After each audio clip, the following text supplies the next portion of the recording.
AP Statistics, this is your feedback for the significance test you took on Friday. Here are the 6 things that I was looking for in the point values on the first question for both items. These are required to on any AP test. These are the things they're looking for. So I'm going to read them. So we have to state the parameter. What are we making an inference about? We have to state the correct hypotheses. We have to identify the test with a name or formula. And this is a big one a lot of people missed. You have to check your conditions of inference, the normality, the independence, and the random conditions. It seems redundant, but that needs to happen on all these solutions. Show your work. Show plugging in the values into the formulas, and then finally write your conclusion in context. So that's another place a lot of students would say, we reject the null hypothesis and be finished, but you have to put it in context in terms of are we showing there's no improvement of dexterity, or whatever the context happens to be. So here is a student work that did really well. You can see the first thing they did is they named the test they're performing, a one sample t-test of means. On the next line, they're going to go ahead and state the parameter. So this is question 1. We're going to let mu of D be the mean difference in dexterity scores for the population of individuals enrolled. And right next to that, hypotheses.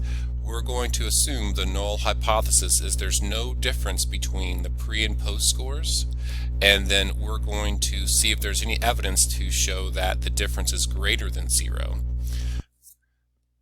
When we check conditions, usually the prompt is given to you in the question, explicitly states that it's random, and anytime you have a t-test and you don't have more than 30 data points, you have to show a box and whisker, a dot plot of your sample. And since we're making an inference on the difference on this question, notice that this person included all the difference for each person, and this is technically a one sample t-test. It's also called a paired t-test. So for normality, you're looking to see that the box plot has no outliers or skewness. And then for the independence, technically you should probably say that person A's results are independent from person B's, but we could also use the 10% condition here as well. So they restate the type of test we're using, and this is kind of redundant. You can either name the test or show the formula, but go ahead and show both if you know them. So for the mechanics, this is pretty much all you need to show. We're going to write down the degrees of freedom. There's 11 degrees of freedom, and you're going to plug in your standard deviation, your average, and your n value, and show that your t statistic is about 2.5, which gives you a p-value of less than 2%. And so the final piece of these tests is to write your conclusion. Assuming the significance level was 5%, we can reject the null hypothesis of no difference in favor of the alternative. And so a big piece of this is wrapping it up with context. We conclude that on average, people who completed the program have significantly increased manual dexterity, and we can assume this because the p-value is less than the significance level. So in the follow-up questions, the first one was interpret the p-value obtained in part 1. So this person says the p-value means that given that the null is true, the probability that our statistic, our average, would take a value as extreme or more extreme has a probability of 0.0157. And so interpreting that p-value this is exactly how it's done. A lot of people on this question put down that we can reject the null, but interpreting the p-value is exactly what you see written on here. So the second follow-up question. Based on your conclusion, you might have committed a type 1 or type 2 error. Identify which error in context. So since we rejected the null, this is a type 1 error that we possibly could have committed. A type 1 error occurs when the null hypothesis is true.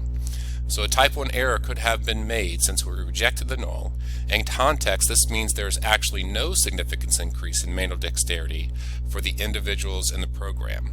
So we just happened to get an X bar or a test statistic that was far enough from the average to make us think it's not correct.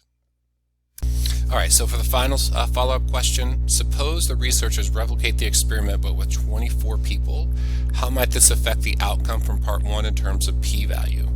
And so I'd like to model this with the sampling distribution of this experiment. This is a rough approximation, so that blue line represents our X bar. We got a t-statistic of about 2.4, 2.5, which puts us in the rejection zone, which we said the null hypothesis is we reject the null hypothesis. Now, if I were to increase the sample size, let me show you what happens. If I increase the sample size, this is what it looks like now.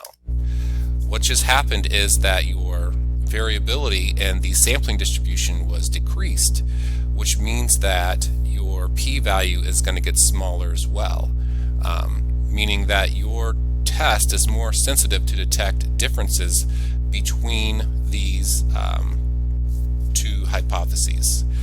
Alright, so if the sample size increases, then the p-value will, as the sample size increases, then the p-value will decrease because your sampling distribution gets more narrow.